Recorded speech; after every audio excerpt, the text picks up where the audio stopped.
Capítulo 26 A cura do sonho. O retrato da crucificação. O desejo de seres tratado injustamente é uma tentativa de transigência que pretende combinar o ataque à inocência. Quem é capaz de combinar o que é totalmente incompatível e fazer uma unidade do que jamais pode ser unido? Caminha ao longo do caminho da gentileza e não temerás mal nenhum, nem sombra alguma na noite. Mas não coloques símbolos de terror no teu caminho, ou tecerás uma coroa de espinhos da qual nem o teu irmão e nem tu escaparão. Não podes crucificar a ti mesmo sozinho. E se és tratado injustamente, ele necessariamente sofrerá a injustiça que tu vês. Não podes te sacrificar sozinho. Isso é assim porque o sacrifício é total. Se isso pudesse ocorrer, carregarias contigo toda a criação de Deus, e o Pai com o sacrifício de seu Filho amado. Na tua liberação do sacrifício se manifesta a sua e mostra que ele está liberto. Mas toda dor que sofres, vês como prova de que ele é culpado do ataque. Assim, queres fazer de ti mesmo o sinal de que ele perdeu a sua inocência e só precisa olhar para ti para reconhecer que foi condenado. E o que foi injusto para ti, virá a ele em forma de justiça. A vingança injusta da qual agora sofres pertence a ele, e quando ela pousar sobre ele, tu te libertarás. Não desejes fazer de ti mesmo um símbolo vivo da sua culpa, pois não escaparás à morte que fizeste para ele. Mas, na sua inocência achas a tua. Sempre que consentires em sofrer dor, ser destituído, ser injustamente tratado ou ter necessidade de alguma coisa que não tens, apenas acusas o teu irmão de estar atacando o Filho de Deus. Seguras um retrato da tua crucificação diante dos seus olhos de tal modo que ele possa ver que os seus pecados estão escritos no céu, com o teu sangue e a tua morte e vão à frente dele, fechando a porta e condenando-o ao inferno. No entanto, isso está escrito no inferno e não no céu, onde estás além do ataque e comprovas a sua inocência. O retrato de ti mesmo que ofereces a ele, mostras a ti conferes a esse retrato toda a tua fé. O Espírito Santo te oferece um retrato de ti mesmo para dares a ele no qual não existe absolutamente nenhuma dor e nenhuma reprovação.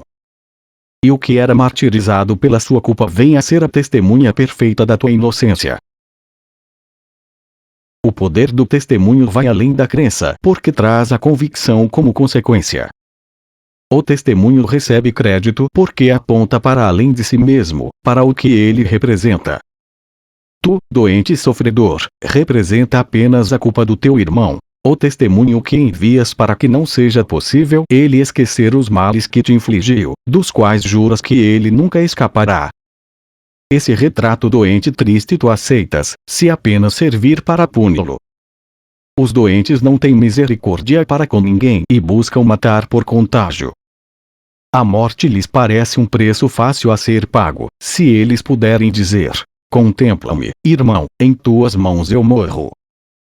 Pois a doença é o testemunho da sua culpa e a morte quer provar que os seus erros não podem deixar de ser pecados. A doença não é senão uma pequena morte, uma forma de vingança que ainda não é total. No entanto, ela fala com certeza por aquilo que representa. O retrato amargo e desolado que enviaste ao teu irmão, tu contemplaste com amargura. E tudo o que ele mostrou ao teu irmão tu acreditaste, porque testemunhou a culpa nele que percebeste e amaste. Agora, nas mãos que se fizeram gentis pelo seu toque, ele coloca um retrato diferente de ti. É ainda o retrato de um corpo, pois o que realmente és não pode ser visto nem retratado. Entretanto, esse não foi usado com o propósito de atacar e, portanto, nunca sofreu nenhuma dor. Ele testemunha a verdade eterna de que não podes ser ferido e aponta para além de ti mesmo, para a tua inocência e a sua. Mostra isso ao teu irmão, que verá que todas as cicatrizes estão curadas e todas as lágrimas foram enxugadas com riso e com amor. E lá ele olhará para o seu próprio perdão e com olhos curados olhará além do perdão para a inocência que ele contempla em ti. Aqui está a prova de que ele nunca pecou, de que nada do que a sua loucura pediu que ele fizesse jamais foi feito, nem jamais teve efeitos de qualquer espécie. Aqui está a prova de que nenhuma reprovação que ele tenha posto em seu próprio coração jamais foi justificada, e nenhum ataque jamais pode atingi-lo com a seta envenenada e incansável do medo. Testemunha a sua inocência e não a sua culpa. A tua cura é o seu conforto e a sua saúde, porque prova que as ilusões não são verdadeiras. Não é a vontade de viver, mas o desejo da morte que é a motivação desse mundo. Seu único propósito é provar que a culpa é real. Nenhum pensamento, ato ou sentimento mundanos tem outra motivação que não seja essa. Essas são as testemunhas que são chamadas a receber crédito e emprestar convicção ao sistema pelo qual falam e representam. E cada uma tem muitas vozes, falando ao teu irmão e a ti em línguas diferentes. E no entanto, a mensagem é a mesma para ambos.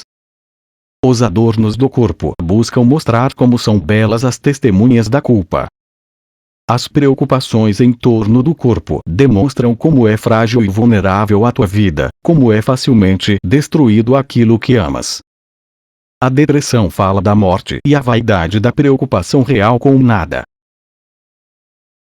A mais forte testemunha da futilidade, que apaga todas as outras e as ajuda a pintar o retrato no qual o pecado é justificado, é a doença, qualquer que seja a sua forma.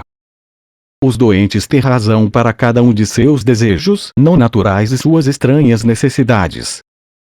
Pois quem seria capaz de viver uma vida que é tão cedo cortada e não apreciar o valor das alegrias passageiras? Que prazeres poderiam existir que fossem duradouros? Não têm os frágeis o direito de acreditar que cada migalha roubada de prazer é o pagamento justo pelas suas pequenas vidas. A sua morte irá pagar o preço de todos os prazeres, usufruam eles desses benefícios ou não. O fim da vida necessariamente vem, não importa de que modo se gaste essa vida. E assim, tira prazer daquilo que rapidamente passa e é efêmero. Esses não são pecados, mas testemunhas da estranha crença segundo a qual o pecado e a morte são reais, e a inocência e o pecado terminarão assim como eles no fim que é o túmulo. Se isso fosse verdadeiro, haveria razão para ficares contente, buscando alegrias passageiras e apreciando pequenos prazeres enquanto podes. Entretanto, nesse retrato, o corpo não é percebido como neutro e sem uma meta inerente a si mesmo. Pois ele vem a ser o símbolo da reprovação, o sinal da culpa cujas consequências ainda estão presentes para serem vistas de forma que a causa nunca possa ser negada. A tua função é mostrar ao teu irmão que o pecado não pode ter nenhuma causa. Como deve ser fútil ver a ti mesmo como um retrato da prova de que o que é a tua função nunca pode ser. O retrato do Espírito Santo não muda o corpo, fazendo com que ele seja algo que não é. Ele apenas retira do corpo todos os sinais de acusação e de culpabilidade. Retratado como algo sem propósito, ele não é visto nem como doente nem saudável, nem bom nem mau. Não se oferece bases para que ele seja julgado de forma alguma. Ele não tem vida, mas também não está morto. Situa-se à parte de toda a experiência de amor e de medo. Por enquanto, ele ainda nada testemunha, estando seu propósito em aberto e a mente mais uma vez livre para escolher para que ele serve. Agora, ele não está condenado, mas aguarda que um propósito lhe seja dado para que possa cumprir a função que irá receber. Nesse espaço vazio, do qual foi removida a meta do pecado, o céu está livre para ser lembrado. Aqui, a paz celestial pode vir e a cura perfeita pode tomar o lugar da morte. O corpo pode vir a ser um sinal de vida, uma promessa de redenção e um sopro de imortalidade para aqueles que ficaram doentes por respirar o odor fétido da morte. Permite que ele tenha a cura como seu propósito. Então, ele enviará adiante a mensagem que recebeu e através de sua saúde e beleza, proclamará a verdade e o valor que representa. Permite que ele receba o poder de representar uma vida sem fim, para sempre inatacada. E para o teu irmão, permite que a mensagem do corpo seja: contempla-me, irmão, em tuas mãos ao vivo. O modo simples para deixar que isso seja realizado é apenas esse: não permitir que o corpo tenha nenhum propósito vindo do passado, quando tinha certeza de saber que o seu propósito era estimular a culpa. Pois isso afirma com insistência que o teu retrato aleijado seja um sinal duradouro daquilo que ele representa. Isso não deixa espaço no qual uma perspectiva diferente, um outro propósito do corpo. Tu apenas deste ilusões de propósito a uma coisa que fizeste com o intuito de esconder a tua função de ti mesmo. Essa coisa sem um propósito não pode ocultar a função que o Espírito Santo te deu. Permite, então, que o propósito do corpo e a tua função sejam ambos afinal reconciliados e vistos como um só. O medo da cura. A cura é assustadora? Para muitos, sim. Pois a acusação é uma barreira ao amor, e corpos feridos são acusadores. Eles bloqueiam firmemente o caminho da confiança e da paz, proclamando que os frágeis não podem ter confiança e que os feridos não têm bases para a paz. Quem pode ter sido machucado pelo próprio irmão e ainda assim amá-lo e confiar nele? Ele atacou e vai atacar outra vez. Não o protejas, porque o teu próprio corpo ferido mostra que tu tens que ser protegido contra o teu irmão. Perdoar pode ser um ato de caridade, mas que ele não merece. Ele pode ser digno de pena pela sua culpa, mas não pode ser absolvido. E se tu lhe perdoas as suas ofensas, apenas adicionas a culpa que ele realmente já obteve para si mesmo. Os não curados não podem perdoar, pois são as testemunhas de que o perdão é injusto. Eles querem reter as consequências da culpa que não verem. Entretanto, ninguém é capaz de perdoar um pecado que acredita ser real. E o que tem consequências tem que ser real, pois o que ele fez está lá para ser visto. O perdão não é piedade, já que a piedade apenas busca perdoar aquilo que pensa ser a verdade. O bem não pode ser dado em troca do mal, pois o perdão não estabelece o pecado em primeiro lugar para depois perdoá-lo. Quem pode realmente dizer com real intenção: meu irmão, tu me machucaste, no entanto, porque sou o melhor dentre nós dois, eu te perdoo pelo meu ferimento. O seu perdão e o teu ferimento não podem coexistir. Um nega o outro e não pode deixar de fazer com que o outro seja falso. Testemunhar o pecado e ao mesmo tempo perdoá-lo é um paradoxo que a razão não pode ver. Pois ela afirma que o que foi feito a ti não merece perdão. E ao dares o perdão, concedes misericórdia ao teu irmão, mas retens a prova de que ele não é realmente inocente. Os doentes permanecem acusadores. Eles não são capazes de perdoar os seus irmãos e a si mesmos também. Pois ninguém em quem repousa o perdão verdadeiro pode sofrer. Ele não mantém a prova do pecado diante dos olhos do seu irmão. Deste modo, ele também não a viu e removeu-a dos seus próprios olhos. O perdão não pode existir para um e não para o outro. Quem perdoa está curado. E na sua cura está a prova de que ele verdadeiramente perdoou e não retém nenhum vestígio de condenação que ainda mantenha contra si mesmo ou qualquer coisa viva. O perdão não é real a não ser que traga cura para ti e para o teu irmão. Tens que atestar que os seus pecados não têm efeito sobre ti para demonstrar que não são reais. De que outra maneira poderia ele estar isento de culpa? E como poderia sua inocência ser justificada a não ser que os seus pecados não tenham nenhum efeito que autorize a culpa? Pecados estão além do perdão simplesmente porque acarretariam efeitos que não podem ser desfeitos e ignorados inteiramente. Em seu desfazer está a prova de que são meros erros. Permite que tu sejas curado para que possas perdoar, oferecendo a salvação ao teu irmão e a ti mesmo. Um corpo quebrado demonstra que a mente não foi curada. Um milagre de cura prova que a separação está sem efeito. O que queres provar a ele, tu acreditarás. O poder do testemunho vem da tua crença. E todas as coisas que dizes, fazes ou pensas apenas testemunham o que tu lhe ensinas. O teu corpo pode ser o meio de ensinar que o corpo nunca sofreu dor alguma por sua causa. E na cura do corpo podes oferecer um testemunho mudo da sua inocência. É esse testemunho que pode falar com poder maior do que 1000 línguas. Pois aqui, ele tem a prova do próprio perdão a si mesmo. Um milagre não pode oferecer a ele nada menos do que deu a ti. Assim a tua cura mostra que a tua mente está curada e perdoaste o que ele não fez. E assim ele se convence de que a sua inocência nunca foi perdida e é curado junto contigo. Deste modo, o milagre desfaz todas as coisas que o mundo atesta que nunca podem ser desfeitas. E a desesperança e a morte têm que desaparecer diante do antigo chamado da vida que é feito por clarins. Esse chamado tem um poder muito maior do que o grito fraco e miserável da morte e da culpa. O antigo chamado do Pai no seu Filho e do Filho ao que é dele, ainda será a última trombeta que o mundo jamais ouvirá. Irmão, a morte não existe.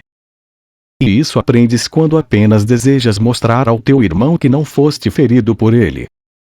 Ele pensa que o teu sangue está nas suas próprias mãos e assim está condenado.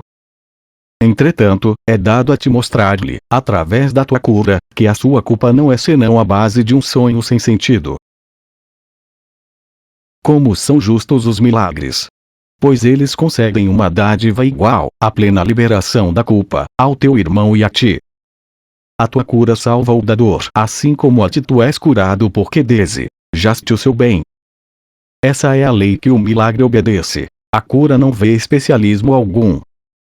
Ela não vem da piedade, mas do amor. E o amor quer provar que todo o sofrimento não passa de vã imaginação, um desejo tolo sem efeitos. A tua saúde é o resultado do teu desejo de ver o teu irmão sem qualquer mancha de sangue sobre as suas mãos e sem culpa sobre o seu coração que se faz pesado com a prova do pecado. E o que desejas te é dado ver. O custo da tua serenidade é a sua. Esse é o preço que o Espírito Santo e o mundo interpretam de maneiras diferentes. O mundo percebe como uma afirmação do fato de que a tua salvação sacrifica a sua. O Espírito Santo sabe que a tua cura é o testemunho da sua e não pode de forma alguma estar à parte da cura do teu irmão. Enquanto ele consentir em sofrer, não será curado.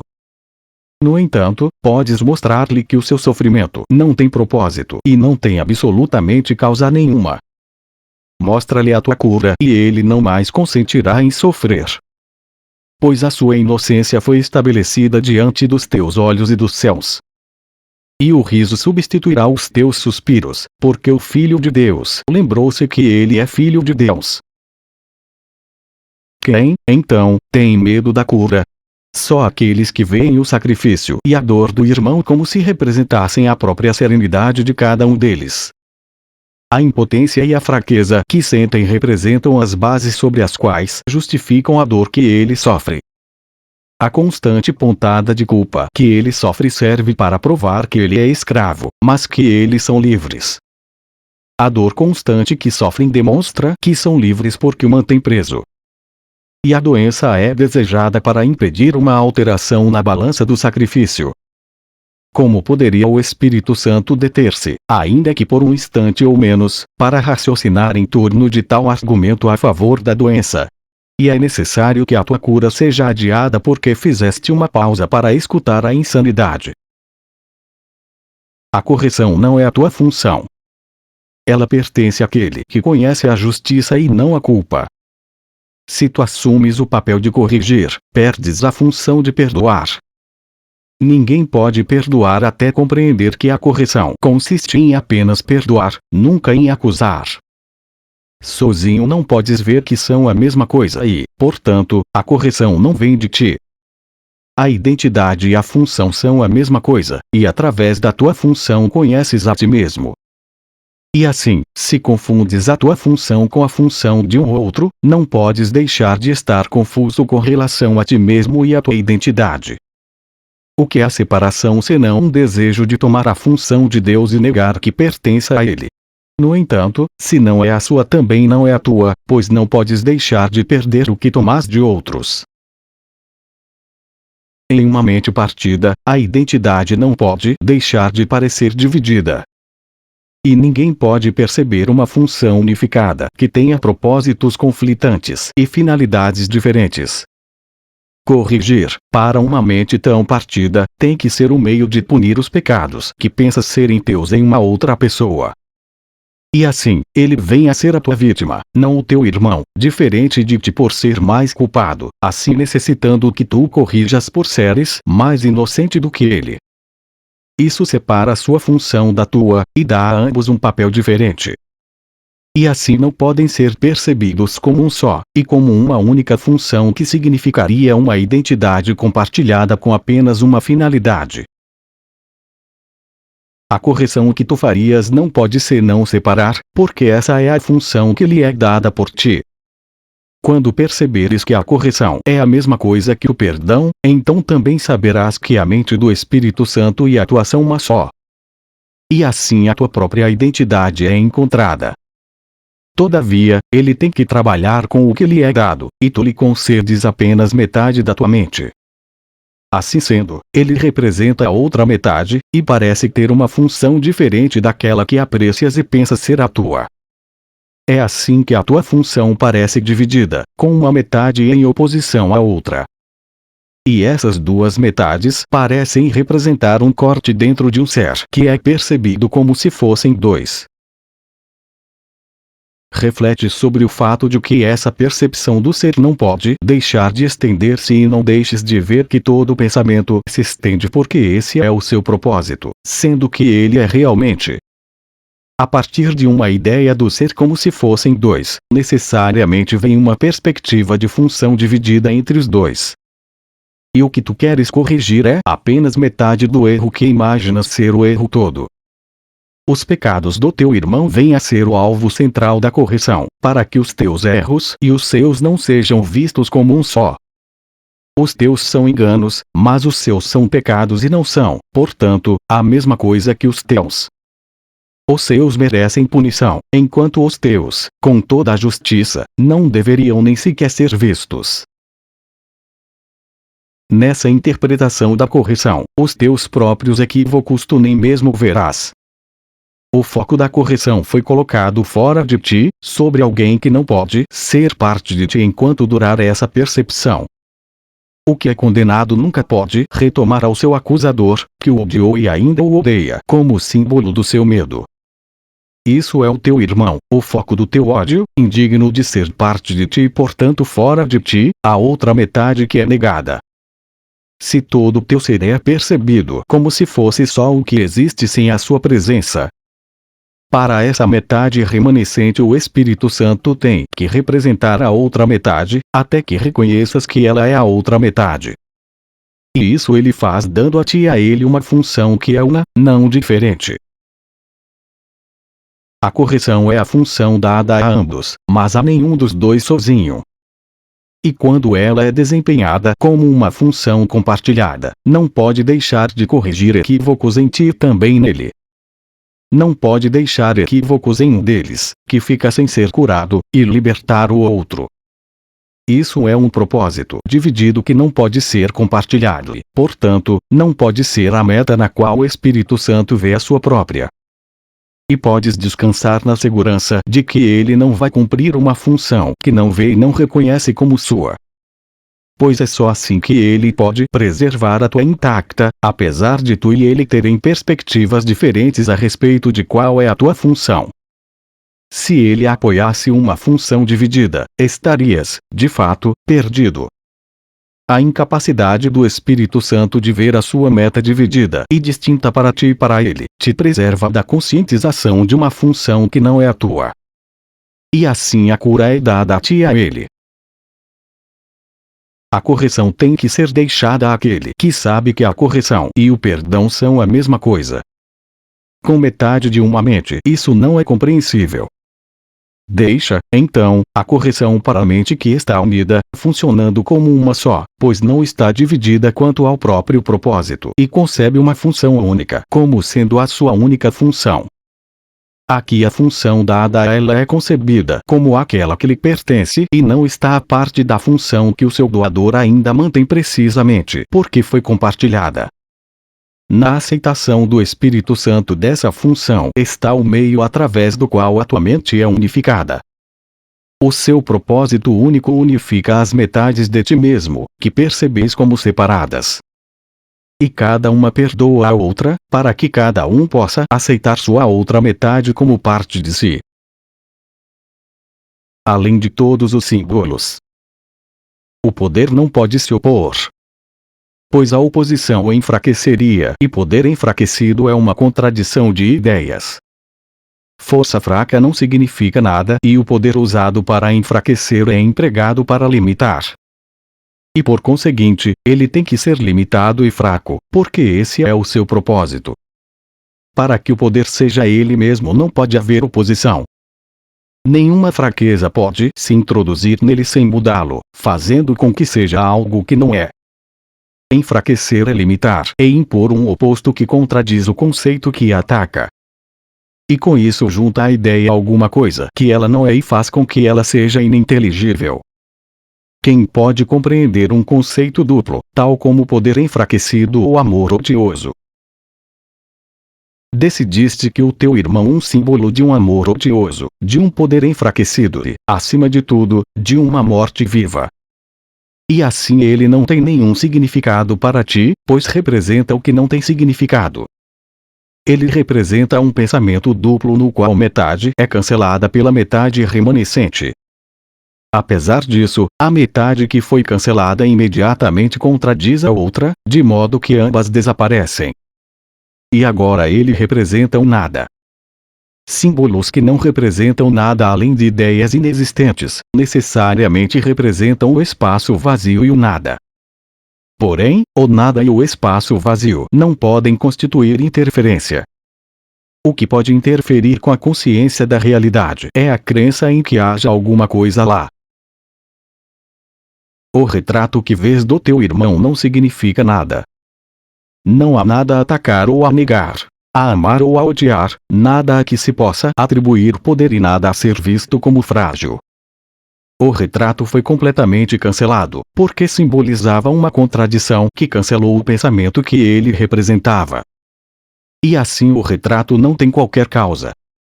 Quem é capaz de perceber qualquer efeito sem uma causa? O que pode ser aquilo que não tem causa senão nada?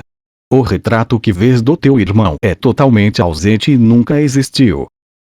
Permite, então, que o espaço vazio que ele ocupa seja reconhecido como vago, e que o tempo dedicado a ver esse retrato seja percebido como desperdiçado, um tempo desocupado.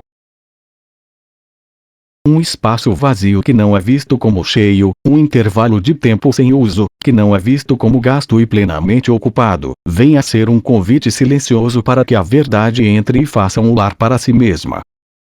Não é possível fazer nenhuma preparação que possa acentuar o apelo real do convite. Porque o que deixas vazio, Deus o preencherá, e a verdade não pode deixar de habitar onde ele está. Poder não enfraquecido, sem oposto, é o que é a criação. Para isso não existem símbolos. Nada aponta para além da verdade, pois o que pode representar mais do que tudo. No entanto, o verdadeiro desfazer tem que ser benigno. E assim a primeira substituição do teu retrato é outro retrato de outro tipo. Como um nada não pode ser retratado, do mesmo modo não há nenhum símbolo para a totalidade. A realidade é conhecida, em última instância, sem forma, sem retrato e sem ser vista. O perdão ainda não é um poder reconhecido como algo totalmente livre de limites. No entanto, ele não estabelece nenhum dos limites que escolheste impor. O perdão é o meio através do qual a verdade é temporariamente representada. Ele permite que o Espírito Santo faça com que a troca dos retratos seja possível até o momento em que os recursos nada significam e o aprendizado está realizado. Nenhum recurso de aprendizado tem nenhuma utilidade que possa se estender além da meta do aprendizado. Quando o seu objetivo é alcançado, ele deixa de ter qualquer função. Entretanto, no intervalo do aprendizado, ele tem utilidade da qual agora tens medo, mas que ainda amarás. O retrato do teu irmão, que te é dado para ocupar o espaço tão tardiamente desocupado e vago, não necessitará de qualquer espécie de defesa. Pois tu lhe darás preferência preponderante. E também não demorarás nenhum instante para decidir que ele é o único que queres. E não representa conceitos duplos. Embora seja apenas metade do retrato incompleto, em si, ele é o mesmo e não está dividido. A outra metade do que representa permanece desconhecida, mas não é anulada. E assim Deus fica livre para dar ele próprio o passo final. Para isso não necessitas de retratos e nem de qualquer recurso para aprenderes. E aquilo que, em última instância, tomará o lugar de todos os recursos de aprendizado simplesmente será: o perdão desaparece e os símbolos se apagam e nada do que os olhos jamais viram ou os ouvidos jamais ouviram permanece para ser percebido. Um poder totalmente sem limites veio, não para destruir, mas para receber o que lhe pertence. Não existe em parte alguma escolha de função. A escolha que tens medo de perder, tu nunca tiveste. Entretanto, apenas isso parece interferir com o poder ilimitado e com os pensamentos unificados, completos e felizes, sem opostos. Não conheces a paz do poder que não se opõe a nada. No entanto, simplesmente não pode haver nenhum outro. Dá boas-vindas ao poder que está além do perdão e além do mundo dos símbolos e das limitações. Ele quer meramente ser e assim meramente é. A resposta silenciosa. Em quietude todas as coisas são respondidas e todos os problemas serenamente resolvidos. Em conflito, não pode haver resposta nem resolução, pois o propósito do conflito é fazer com que a solução não seja possível e assegurar que nenhuma resposta seja simples. Um problema estabelecido no conflito não tem resposta, pois é visto de formas diferentes. E o que seria uma resposta de um ponto de vista, não é uma resposta em uma luz diferente. Tu estás em conflito. Assim, tem que ficar claro que não podes responder a coisa alguma, pois o conflito não tem efeitos limitados. Entretanto, se Deus deu uma resposta, necessariamente existe um caminho no qual os teus problemas estão resolvidos, pois o que é vontade de Deus já foi feito. Assim, o tempo não pode estar envolvido e cada problema pode ser respondido agora. Entretanto, em teu estado mental, a solução tem que ser impossível. Por conseguinte, Deus tem que ter te dado um caminho para alcançar um outro estado mental, no qual a resposta já esteja presente. Tal é o instante santo. É aqui que todos os teus problemas devem ser trazidos e deixados. É aqui que devem estar, pois aqui está a resposta para eles. E onde está a resposta, o problema não pode deixar de ser simples e facilmente resolvido. Não tem sentido tentar resolver um problema onde a resposta não pode estar. Entretanto, com a mesma certeza, ele não pode deixar de ser resolvido se for trazido para onde a resposta se encontra. Não tente solucionar nenhum problema a não ser na segurança do instante santo. Pois lá o problema será respondido e resolvido. Fora não haverá solução, pois lá não existe nenhuma resposta que possa ser achada. Em nenhum outro lugar jamais se pergunta uma questão única e simples. O mundo só pode perguntar uma questão dupla. Uma questão com muitas respostas não pode ter resposta. Nenhuma delas será satisfatória.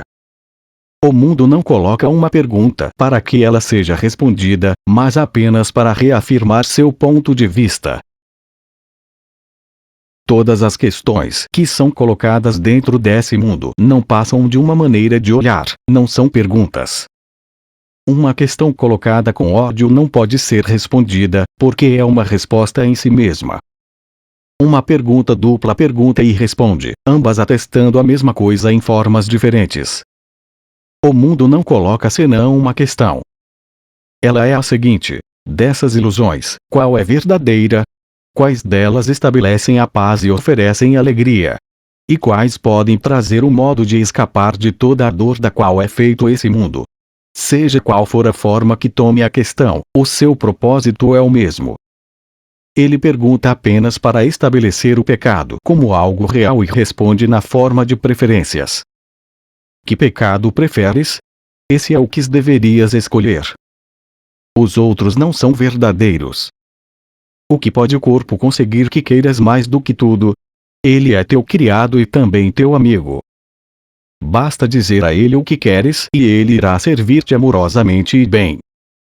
E isso não é uma pergunta, pois te diz o que queres e aonde ir para consegui-lo. Não deixa espaço para que suas crenças sejam questionadas, exceto pelo fato de afirmar algo em forma de pergunta.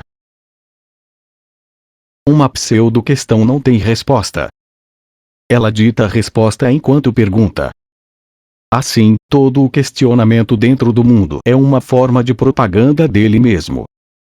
Da mesma maneira que as testemunhas do corpo não são senão os sentidos dentro dele, também assim as respostas para as perguntas do mundo estão contidas dentro das perguntas que são feitas.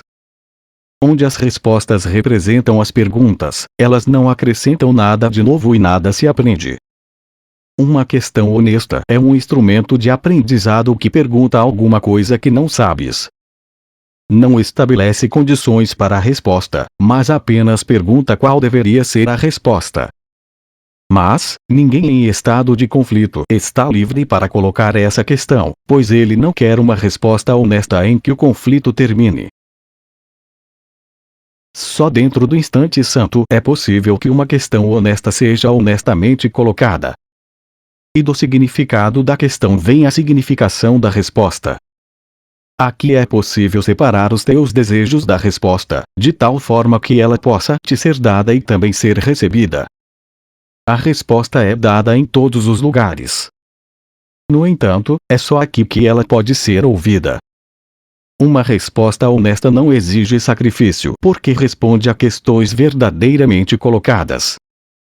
As questões do mundo apenas perguntam de quem se exige o sacrifício, sem perguntar se o sacrifício tem qualquer significado. E desse modo, a não ser que a resposta diga de quem, ela permanecerá irreconhecível, inaudível, e assim a pergunta é preservada de forma intacta porque deu a resposta a si mesma. O instante santo é o intervalo no qual a mente está suficientemente silenciosa para ouvir uma resposta, que não está atrelada à questão colocada. Ele oferece algo novo e diferente da questão. Como poderia a questão ser respondida, se ela apenas se repete? Portanto, não tente solucionar nenhum problema em um mundo no qual a resposta foi barrada. Em vez disso, traze o problema ao único lugar que guarda a resposta amorosamente para ti. Aqui estão as respostas que irão solucionar os teus problemas, porque estão à parte deles veem o que pode ser respondido, o que é a pergunta. Dentro do mundo, as respostas simplesmente levantam uma outra questão, embora deixem a primeira sem resposta. No instante santo, podes trazer a pergunta até a resposta e receber a resposta que foi feita para ti. O exemplo da cura. A única maneira de curar é ser curado. O milagre estende-se sem a tua ajuda, mas tu és necessário para que ele possa ter início. Aceita o milagre da cura e ele irá adiante devido ao que é. A sua natureza é estender-se no instante em que nasce. E ele nasce no instante em que é oferecido e recebido. Ninguém pode pedir ao outro para ser curado. Mas pode deixar-se curar e assim oferecer ao outro o que recebeu. Quem pode conceder a outro o que não tem? E quem pode compartilhar aquilo que nega a si mesmo? O Espírito Santo fala a ti. Ele não fala a uma outra pessoa. Entretanto, através da tua escuta, a sua voz se estende porque aceitaste o que ele diz. A saúde é o testemunho para a saúde. Enquanto ela não for atestada, permanece sem convicção. Só está provada quando tiver sido demonstrada e tem que prover uma testemunha, que possa compelir a crença. Ninguém é curado através de mensagens duplas. Se desejas apenas ser curado, tu curas. O teu propósito único faz com que isso seja possível. Mas se tens medo da cura, então ela não pode vir através de ti. A única coisa que se requer para a cura é a ausência do medo. Os que têm medo não são curados e não podem curar. Isso não significa que o conflito tem que ter desaparecido para sempre da tua mente para que sejas capaz de curar, pois se significasse, nesse caso não haveria necessidade de cura. Mas significa, ainda que por apenas um instante, que amas sem atacar. Um instante é suficiente. Os milagres não esperam pelo tempo. O instante santo é o local onde o milagre habita. De lá, cada um nasce para esse mundo como testemunha de um estado mental que transcendeu o conflito e alcançou a paz. Ele traz conforto deste lugar de paz para o campo de batalha e demonstra que a guerra não tem efeitos. Pois todo o ferimento que a guerra buscou trazer, os corpos quebrados e os membros despedaçados, os moribundos gritando e os mortos silenciosos, são gentilmente erguidos e consolados. Não há tristeza onde um milagre veio para curar. E nada além de um único instante do teu amor sem ataque é necessário para que tudo isso ocorra. Nesse instante és curado, e nesse instante único toda a cura é feita. O que fica parte de ti quando aceitas a bênção que o instante santo traz? Não temas a bênção, pois aquele que te abençoa, ama o mundo todo e nada deixa no mundo que possa ser temido. Mas, se fosses a bênção, o mundo de fato parecerá amedrontador, pois lhe recusaste a paz e o conforto, permitindo que ele morresse. Um mundo assim tão amargamente destituído não seria olhado como uma condenação por aquele que poderia tê-lo salvo, mas retrocedeu porque tinha medo de ser curado. Os olhos de todos os moribundos expressam reprovação e o sofrimento sussurra: o que há para ser temido? Considera bem essa questão. Ela te é feita a teu favor. Um mundo às portas da morte apenas te pede que descanses um instante do ataque a ti mesmo para que ele seja curado. Que venhas para um instante santo e sejas curado, pois nada do que é recebido nele é deixado para trás no teu retorno ao mundo. E sendo abençoado, trarás bênção. A vida te é dada para que ades ao mundo que está à morte. E olhos sofredores não mais acusarão, mas brilharão em agradecimentos a ti, que deste a bênção.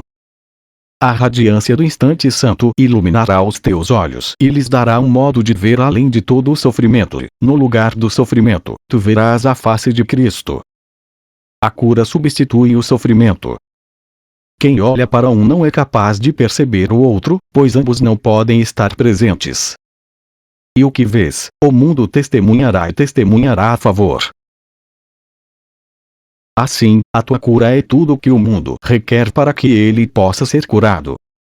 Ele necessita de uma lição que tenha sido perfeitamente aprendida. E então, quando a esqueceres, o mundo gentilmente irá lembrar-te o que ensinaste. A sua gratidão não recusará nenhum apoio a ti, que te deixaste curar para que ele pudesse viver. Ele chamará as suas testemunhas para mostrar a face de Cristo a ti que lhes trouxeste à vista, através da qual elas a testemunharam. O mundo da acusação é substituído por um mundo no qual todos os olhos contemplam amorosamente o amigo que lhes trouxe a liberação. E alegremente o teu irmão perceberá os muitos amigos que pensava serem inimigos.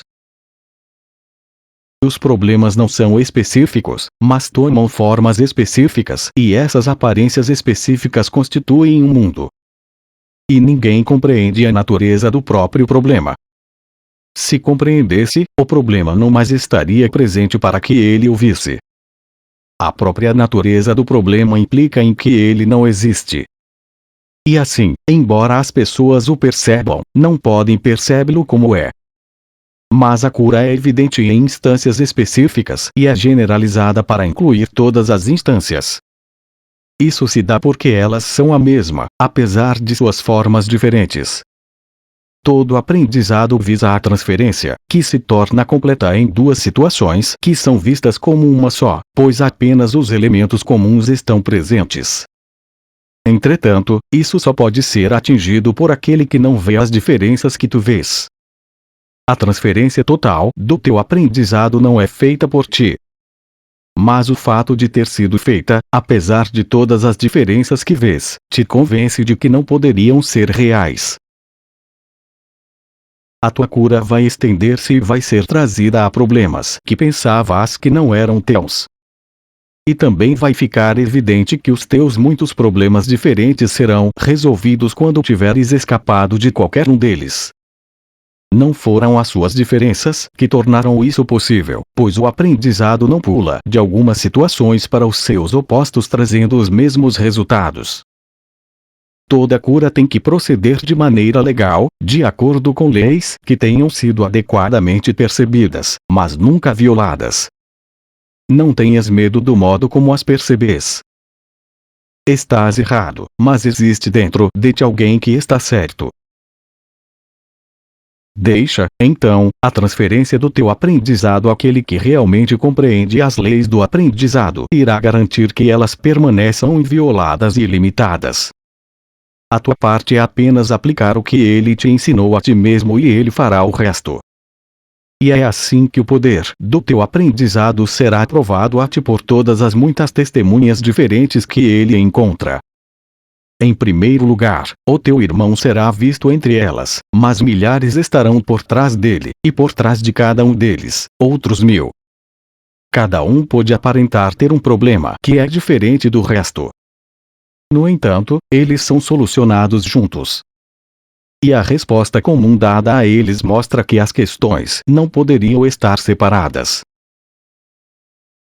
A paz esteja contigo, a quem é oferecida a cura. E aprenderás que a paz te é dada quando aceitas a cura para ti mesmo. E o valor total não precisa ser avaliado por ti para que compreendas que te beneficiaste com ela. Aquilo que ocorreu no instante em que o amor entrou sem ataque, ficará contigo para sempre. A tua cura será um dos seus efeitos, assim como a do teu irmão. Aonde quer que fores, contemplarás os seus efeitos multiplicados.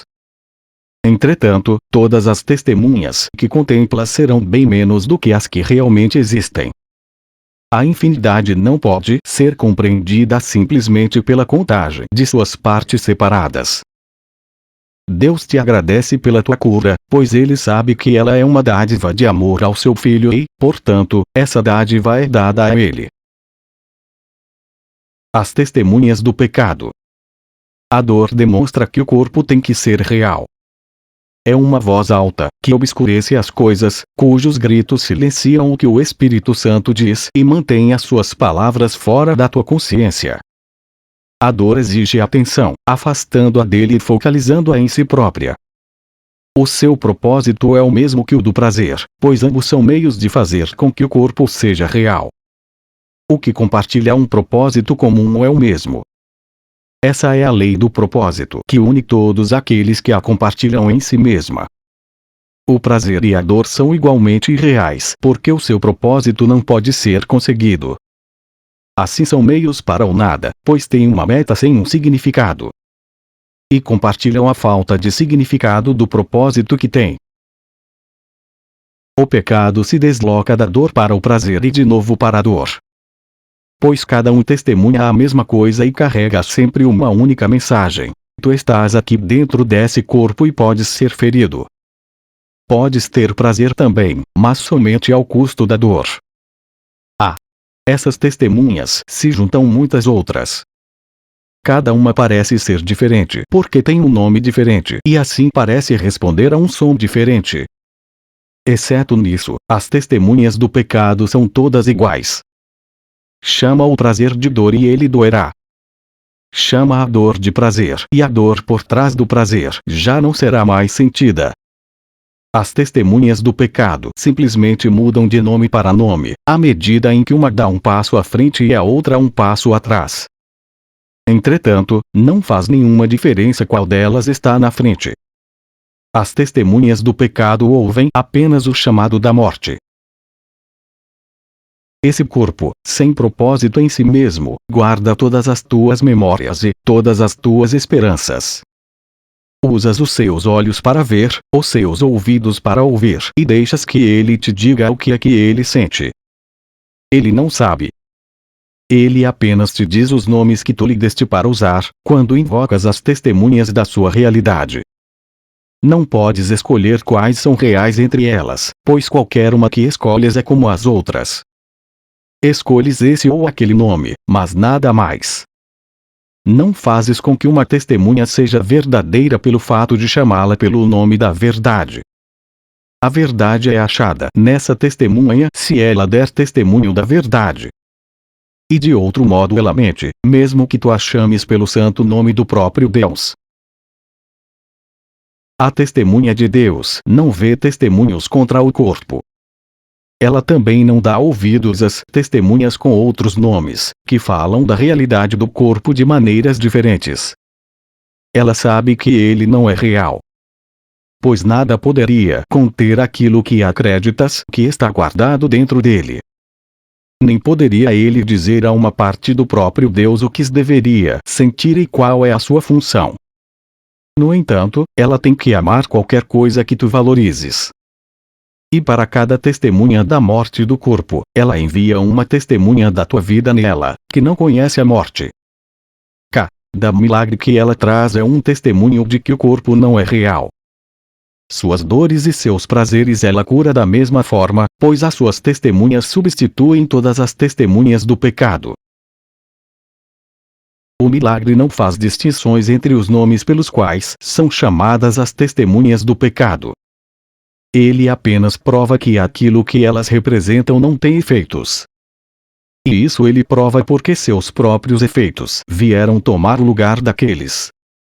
Não importa o nome pelo qual chamas o teu sofrimento. Ele já não está mais presente. Aquele que traz o milagre percebe-os todos como um só e chama-os pelo nome do medo. Como um medo dá testemunho da morte, assim um milagre dá testemunho da vida. É um testemunho que ninguém pode negar, pois consiste dos efeitos de vida que traz. Os moribundos vivem, os mortos ressuscitam e a dor sumiu. Entretanto, um milagre não fala só por si, mas pelo que representa. O amor também tem símbolos em um mundo feito de pecado. O milagre perdoa porque representa o que está depois do perdão e é verdadeiro.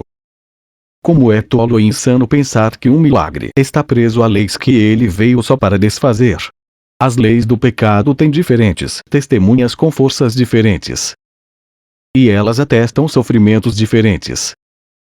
Entretanto, para aquele que envia os milagres para abençoar o mundo, uma diminuta punhalada de dor, um pequeno prazer mundano ou as angústias da própria morte têm um único som, um chamado para cura e um grito de lamento pedindo ajuda dentro de um mundo de miséria.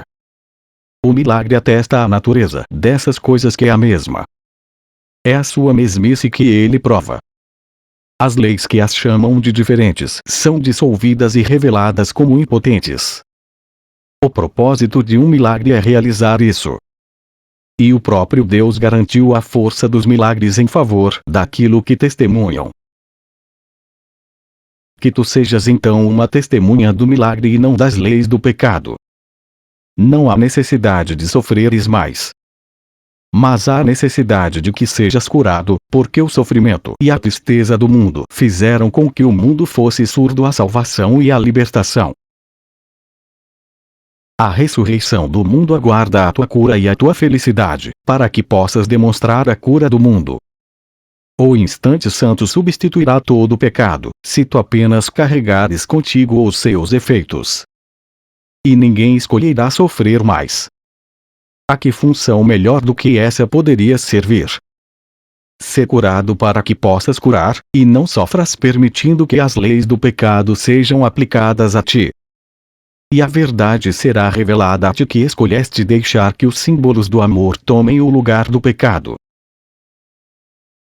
O sonhador do sonho. O sofrimento é uma ênfase colocada em tudo aquilo que o mundo fez para te machucar. Aqui está claramente exposta a versão de mente que o mundo tem do que seja a salvação. como um sonho de punição, no qual o sonhador está inconsciente do que lhe trouxe o ataque a si mesmo. Ele se vê atacado injustamente e por algo que não é ele próprio. Ele é a vítima dessa alguma outra coisa, uma coisa fora de si mesmo, pela qual ele não tem nenhuma razão para ser responsabilizado. Ele tem que ser inocente porque não sabe o que faz, mas apenas o que lhe é feito. Ainda assim, o seu ataque a si próprio continua evidente, pois é ele que carrega o sofrimento. E não pode escapar, porque a fonte do sofrimento é vista fora dele. Agora está sendo mostrado a ti que podes escapar. Tudo que é necessário é olhares para o problema assim como é, e não do modo como o tinhas colocado. Como poderia existir uma outra forma de se resolver um problema que é muito simples, mas foi obscurecido por escuras nuvens de complicação feitas para manter o problema sem solução? Sem as nuvens, o problema emergirá em toda a sua simplicidade primitiva. A escolha não será difícil, porque o problema é absurdo quando visto com clareza. Ninguém tem dificuldade de tomar uma decisão para permitir que um problema simples seja resolvido, se esse problema é visto como algo que está ferido e é muito fácil de ser removido. O raciocínio pelo qual esse mundo é feito, no qual se baseia e pelo qual ele é mantido é simplesmente o seguinte: tu és a causa do que eu faço. A tua presença justifica a minha cólera e tu existes e pensas à margem de mim. Enquanto atacas, eu tenho que ser inocente. E aquilo de que eu sofro é o teu ataque. Ninguém que olhe para esse raciocínio exatamente como é pode deixar de verificar que ele não procede e não faz sentido. Apesar disso, parece razoável, porque parece que o mundo está te ferindo. E assim, aparentemente, não há necessidade de ires além do óbvio em termos de causa. De fato, essa necessidade existe. A necessidade de que o mundo escape da condenação é uma necessidade que aqueles que aqui habitam estão unidos para compartilhar. No entanto, eles não reconhecem a sua necessidade comum.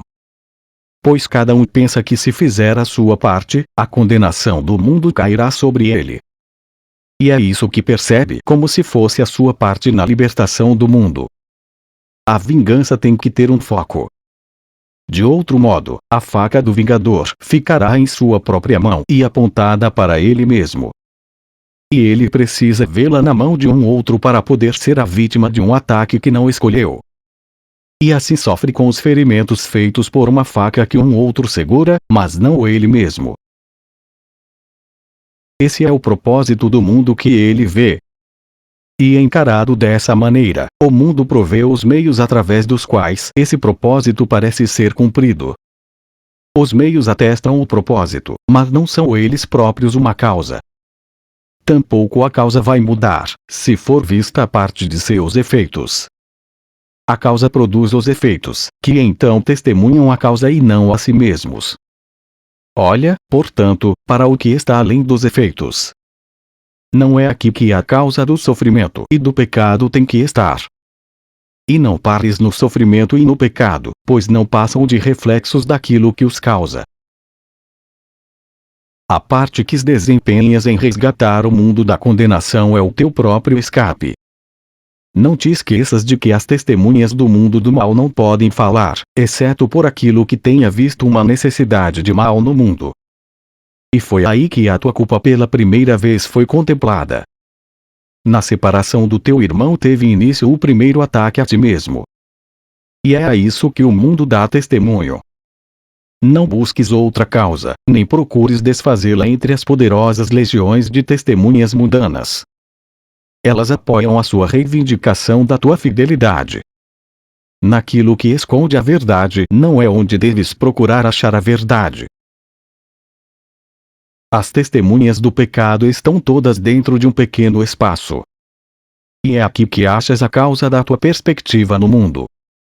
Houve um tempo no qual não tinhas consciência do que era na realidade a causa de tudo que o mundo parecia lançar sobre ti, sem o teu convite e sem a tua solicitação. De uma coisa estavas certo: entre as muitas causas que percebias como portadoras do dor e de sofrimento para ti, a tua culpa não constava. e tampouco os tinhas requisitado para ti mesmo. Foi assim que todas as ilusões vieram. Aquele que as faz não se vê fazendo-as, e a realidade delas não depende dele. Qualquer que seja a causa que tenham, é algo bastante à parte dele e o que ele vê está separado da sua própria mente. Ele não pode duvidar da realidade de seus sonhos, porque não vê a parte que se desempenha em fazê-los parecerem reais. Ninguém pode acordar de um sonho que o mundo está sonhando por ele. Ele vem a ser uma parte do sonho de alguma outra pessoa. Não pode escolher despertar de um sonho que não fez. Ele fica impotente, uma vítima de um sonho concebido e alimentado por uma mente separada. De fato, essa mente não se importa com ele, e está tão pouco preocupada com a sua paz e a sua felicidade quanto o tempo ou a hora do dia poderiam estar. Ela não o ama, mas o coloca à sua vontade em qualquer papel que satisfaça o seu sonho. Tão pequeno é o valor que lhe é dado, que ele não passa de uma sombra que dança, pulando para cima e para baixo de acordo com um roteiro sem sentido, concebido dentro do sonhar vão do mundo. Esse é o único retrato que és capaz de ver, a única alternativa que podes escolher, a outra possibilidade de causa, se tu não fores o sonhador dos teus sonhos. E isso é o que escolhes se negas que a causa do sofrimento está em tua mente. Fica contente por ela de fato estar aí, pois assim és a única pessoa que pode decidir o teu destino no tempo. A escolha é tua, entre uma morte de sono e sonhos maus ou um despertar feliz e a alegria da vida. Entre o que poderias escolher senão entre a vida ou a morte, o despertar ou dormir, a paz ou a guerra, os teus sonhos ou a tua realidade. Existe um risco de pensares que a morte é paz, porque o mundo equipara o corpo ao ser que Deus criou. No entanto, uma coisa nunca pode ser o seu oposto. E a morte é o oposto da paz, porque é o oposto da vida. E a vida é paz. Desperta e esquece todos os pensamentos de morte, e descobrirás que tens a paz de Deus. Entretanto, se a escolha realmente te é dada, então tens que ver as causas das coisas que escolheste exatamente como são e aonde se encontram. Que escolha se pode fazer entre dois estados, se apenas um é claramente reconhecível? Quem poderia estar livre para escolher entre efeitos, quando ele vê apenas um como algo que depende dele? Uma escolha honesta jamais poderia ser percebida como uma escolha na qual a opção está dividida entre um tu diminuto e um mundo enorme, com sonhos diferentes acerca da verdade em ti. A brecha entre a realidade e os sonhos não está entre o sonhar do mundo e o que sonhas em segredo. Essas coisas são uma só. O sonhar do mundo não é senão uma parte do teu próprio sonho que deste para os outros, e viste como se fosse o início e o fim do teu. No entanto, o sonhar do mundo teve início com o teu sonho secreto, que não percebes, embora ele tenha causado a parte que vês e não duvidas que seja real. Como poderias duvidar enquanto estás deitado dormindo e sonhas em segredo que a sua causa é real? Um irmão separado de ti, um antigo inimigo, um assassino que te assalta no meio da noite e planeja a tua morte, no entanto, a planeja de forma lenta, demorada, é com isso que sonhas. Entretanto, por trás desse sonho há ainda outro, no qual passas a ser o assassino, o inimigo secreto, o vingador e o destruidor do teu irmão e do mundo da mesma forma. Aqui está a causa do sofrimento, o espaço entre os teus pequenos sonhos e a tua realidade. A pequena brecha que nem sequer vês, o lugar onde nascem as ilusões e o medo, o momento do terror e do antigo ódio, o instante do desastre, tudo isso está aqui. Aqui está a causa da irrealidade. E é aqui que ela será desfeita. Tu és o sonhador do mundo dos sonhos. Ele não tem outra causa nem nunca terá. Nada mais amedrontador do que um sonho vão aterrorizou o Filho de Deus e o fez pensar que ele perdeu a sua inocência, negou o seu pai e fez uma guerra contra si mesmo. Tão amedrontador é o sonho, tão aparentemente real, que ele não poderia despertar para a realidade sem o suor do terror e um grito de medo mortal, a não ser que um sonho mais gentil precedesse o seu despertar e permitisse que a sua mente mais calma desse boas-vindas à voz que chama com amor para que ele desperte ao invés de temê-la. Um sonho mais gentil, no qual seu sofrimento foi curado e seu irmão veio a ser seu amigo. A vontade de Deus é que ele desperte gentilmente e com alegria e deu-lhe um meio para despertar sem medo. Aceita o sonho que ele deu em lugar do teu. Não é difícil mudar um sonho uma vez que o sonhador já tenha sido reconhecido. Descansa no Espírito Santo e deixa que os seus sonhos gentis tomem o lugar daqueles que sonhaste no terror e no medo da morte. Ele traz sonhos que perdoam, nos quais a escolha não é entre quem é o assassino e quem será a vítima. Nos sonhos que ele traz, não existe assassino e não há morte. O sonho da culpa está se apagando da tua vista, embora os teus olhos estejam fechados. Um sorriso veio para iluminar a tua face adormecida.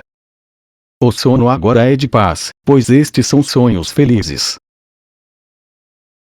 Sonha suavemente com teu irmão sem pecado, que se une a ti em santa inocência. E desse sonho o próprio Senhor do céu despertará o seu filho amado. Sonha com a benignidade do teu irmão, em vez de habitares nos seus equívocos em teus sonhos. Seleciona a atenção cuidadosa que ele te presta como matéria dos teus sonhos, ao invés de contares os ferimentos que ele provocou. Perdoa-lhe as suas ilusões e agradece-lhe por toda a ajuda que prestou. E não deixes de lado as muitas dádivas que ele te deu, porque ele não é perfeito em teus sonhos. Ele representa o seu Pai, que tu vês como aquele que te oferece ambas, vida e morte. Irmão, ele dá só a vida. Entretanto, o que vês como as dádivas que o teu irmão te oferece representa as dádivas que sonhas que o teu Pai te dá. Permite que todas as dádivas do teu irmão, oferecidas a ti, sejam vistas à luz da caridade e da benignidade. E não deixes dor alguma perturbar o teu sonho de profunda apreciação pelas suas dádivas a ti. O herói do sonho. O corpo é a figura central no sonhar do mundo. Não há sonho sem ele e nem ele existe sem o sonho no qual age como se fosse uma pessoa que se vê e na qual se acredita. Ele ocupa o lugar central em todos os sonhos, que contam a história de como ele foi feito por outros corpos, nasceu para o mundo do lado de fora, vive um pouco e depois morre para ser unido, no pó, a outros corpos que morrem como ele. No pequeno espaço de tempo que lhe é dado viver, ele busca outros corpos para serem seus amigos e seus inimigos. A sua segurança é a sua preocupação principal.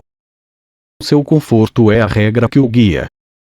Ele procura buscar prazer e voltar às coisas que poderiam feri-lo. Acima de tudo, procura ensinar a si mesmo que as suas dores e alegrias são diferentes e que pode distinguir umas das outras. O sonhar do mundo toma muitas formas porque o corpo busca de muitos modos provar que é autônomo e real. Ele coloca sobre si mesmo coisas que comprou com pequenos discos de metal e tiras de papel que o mundo proclama como valiosas e reais. Trabalha para consegui-las, fazendo coisas sem sentido, e as joga fora em troca de coisas sem sentido das quais ele não precisa e nem mesmo quer. Ele emprega outros corpos de modo que eles o protejam e coleciona ainda mais coisas sem sentido que possa chamar de suas. Ele olha em volta procurando corpos especiais que possam compartilhar seu sonho. Às vezes, sonha que é um conquistador de corpos mais fracos do que ele. Mas em algumas fases do sonho, ele é o escravo de outros corpos que querem feri-lo e torturá-lo. A série de aventuras do corpo, da hora do nascimento até a morte, é o tema de todos os sonhos que o mundo jamais teve. O herói desse sonho nunca vai mudar e nem o seu propósito. Embora o sonho propriamente dito tome muitas formas e pareça mostrar uma grande variedade de locais e de eventos em que seu herói se encontra, o sonho tem apenas um propósito, ensinado de muitas formas. Essa única lição é o que ele tenta ensinar uma e outra vez e ainda mais uma vez. Que ele é causa e não efeito. E tu és o seu efeito e não podes ser a sua causa. Assim tu não és o sonhador, mas o sonho. E assim vagas em vão, entras e sais de lugares e acontecimentos que ele inventa. Que isso é tudo o que o corpo faz é verdade, pois ele não é senão uma figura em um sonho. Mas quem reage às figuras em um sonho a não ser que as veja como reais? No instante em que ele as vê como são, elas não mais têm efeito sobre ele, porque compreende que foi ele que lhes deu seus efeitos pelo fato de as causar e fazer com que parecessem reais. Quanto estás disposto a escapar dos efeitos de todos os sonhos que o mundo jamais teve? É teu desejo que nenhum sonho apareça como a causa daquilo que fazes. Então, vamos simplesmente olhar para o início do sonho, pois a parte que tu vês não é senão a segunda parte, cuja causa está na primeira. Ninguém que esteja dormindo e sonhando no mundo se lembra de seu ataque a si mesmo. Ninguém acredita que houve, de fato, um tempo em que ele nada conhecia de um corpo e nunca poderia ter concebido esse mundo como algo real. Ele imediatamente teria visto que essas ideias são uma única ilusão, ridículas demais para qualquer coisa exceto o riso que as despede. Como elas parecem sérias agora. E ninguém é capaz de se lembrar do tempo em que teriam sido recebidas com riso e descrença. Podemos nos lembrar disso, se apenas olharmos diretamente para o que a causou. Então veremos justificativas para o riso, e não uma causa para o medo. Vamos devolver ao sonhador o sonho que ele deu aos outros, percebendo como algo separado de si mesmo e feito para ele. Na eternidade, onde tudo é um, introduziu-se uma ideia diminuta e louca, da qual o Filho de Deus não se lembrou de rir. Em seu esquecimento, esse pensamento passou a ser uma ideia séria, capaz de ser realizada e de ter efeitos reais. Juntos, nós podemos rir dessas duas coisas, fazendo-as desaparecer e podemos compreender que o tempo não pode invadir a eternidade. É uma piada pensar que o tempo pode vir a lograr a eternidade, que significa que o tempo não existe. Uma intemporalidade na qual o tempo toma-se real, uma parte de Deus que pôde atacar a si mesma, um irmão separado como inimigo, uma mente dentro de um corpo, são todas formas circulares, cujo fim tem início no seu começo, terminando na sua causa. O mundo que vês retrata exatamente o que pensaste que fizeste. Exceto que agora pensas que o que fizeste, está sendo feito a ti. A culpa pelo que pensaste está sendo colocada fora de ti sobre um mundo culpado que sonha os teus sonhos e pensa os teus pensamentos em teu lugar. Ele traz a sua vingança, não a tua. Ele te mantém estreitamente confinado dentro de um corpo, que ele pune devido a todas as coisas pecaminosas que o corpo faz dentro do sonho do mundo. Tu não tens poder para fazer com que o corpo pare com seus feitos maus, porque não o fizeste e não és capaz de controlar as suas ações, nem o seu propósito, nem o seu destino. O mundo nada faz senão demonstrar uma antiga verdade. Acreditarás que os outros fazem a ti exatamente o que pensas que fizeste a eles. Mas, uma vez que tiveres embarcado na delusão de os culpar, não verás a causa do que fazem, porque queres que a culpa caia sobre eles. Como é infantil o petulante mecanismo de manter a tua inocência empurrando a culpa para fora de ti, sem jamais deixar que ela se vá. Não é fácil perceber a brincadeira quando, em tudo à tua volta, os teus olhos contemplam as pesadas consequências da culpa, mas sem as suas causas insignificantes. Sem a causa, os efeitos parecem sérios e tristes, de fato. Mas são apenas decorrências. E é a sua causa que não decorre de nada, e não passa de uma brincadeira. O Espírito Santo percebe a causa rindo gentilmente e não olha os efeitos. De que outra maneira poderia ele corrigir o teu erro, já que absolutamente não olhaste para a causa? Ele pede que tu lhe tragas cada efeito terrível para que possam olhar juntos para a sua causa tola e possas rir um pouco com ele. Tu julgas os efeitos, mas ele julgou a causa. e através do julgamento do Espírito Santo os efeitos são removidos. Talvez venhas em lágrimas. Mas ouve-o dizer: meu irmão, filho santo de Deus, contempla o teu sonho vão, no qual isso poderia ocorrer. E deixarás o instante santo com o teu riso e o do teu irmão unidos ao seu. O segredo da salvação é apenas esse: tu estás fazendo isso a ti mesmo. Seja qual for a forma do ataque, isso ainda é verdadeiro. Seja quem for que se coloque no papel do inimigo e do agressor, isso ainda é a verdade. Seja o que for que pareça ser a causa de qualquer dor ou sofrimento que sintas, isso ainda é verdadeiro. Pois não reagirias de forma alguma a figuras de um sonho que soubesses que estavas sonhando. Que elas sejam tão odientas e más quanto puderem, não poderiam ter nenhum efeito sobre ti, a não ser que tenhas fracassado em reconhecer que esse é o teu sonho. Essa única lição aprendida te libertará do sofrimento, qualquer que seja a forma que ele tome. O Espírito Santo repetirá essa única lição abrangente de libertação até que ela tenha sido aprendida, independentemente da forma do sofrimento que te traz dor.